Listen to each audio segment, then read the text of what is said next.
काशी में 80 घाट पर तुलसीदास रोज रामचरितमानस को गाते थे। एक बार गोस्वामी प्रातःकाल शौच करके आ रहे थे तो कोई एक प्रेत से इनका मिलन हुआ। उस प्रेत ने प्रसन्न होकर गोस्वामी जी से कहा कि मैं आपको कुछ देना चाहता हूं। गोस्वामी जी बोले, भैया हमारे मन में तो केवल एक ही चाह है कि ठाकुर जी का दर्शन हमें हो जाए। उस प्रेत ने कहा कि महाराज, मैं यदि दर्शन करवा सकता तो अब तक मुक्त न हो गया होता। मैं खुद प्रेत योनि में पड़ा हुआ हूं। तुलसीदास जी बोले, फिर भैया हमको कुछ नहीं चाहिए।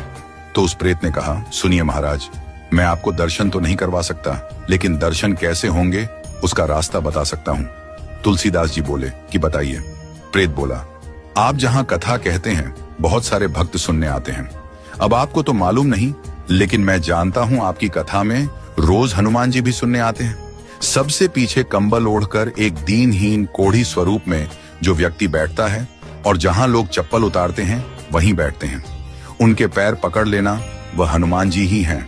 गोस्वामी जी बड़े खुश हुए। आज जब कथा हुई तो गोस्वामी जी की नजर उसी व्यक्ति पर थी और जैसे ही वह आया और बैठा तो गोस्वामी जी दौड़ पड़े और जाकर चरणों में गिर गए। गोस्वामी जी बोले, महाराज आप सबसे छुप सकते हो, मुझसे नहीं। अब आपके चरण तब तक नहीं छोड़ूंगा जब तक राम से नहीं मिलवाओगे। ये कहा तो हनुमान जी दिव्य स्वरूप में प्रकट हो गए।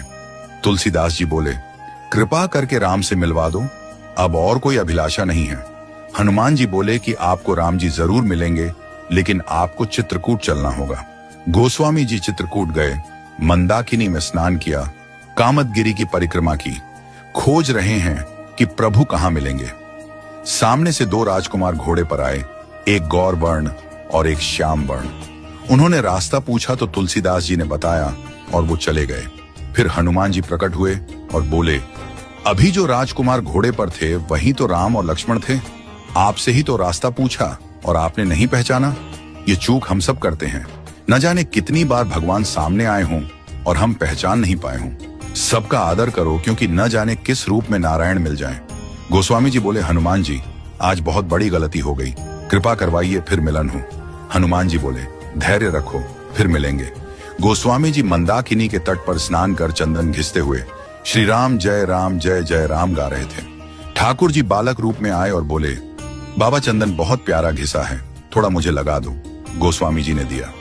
हनुमान जी तोता बनकर आए और घोषणा कर दी कि चित्रकूट के घाट पर भाई संतों की भीड़, तुलसीदास चंदन घिसे, तिलक देत रघुवीर। तुलसीदास जी के कानों में यह वाणी पड़ी तो चरणों में गिर पड़े। ठाकुर जी बोले, अब नहीं छोड़ूंगा। प्रभु दिव्य रूप में प्रकट हुए और अंतर्ध्यान हो गए। वह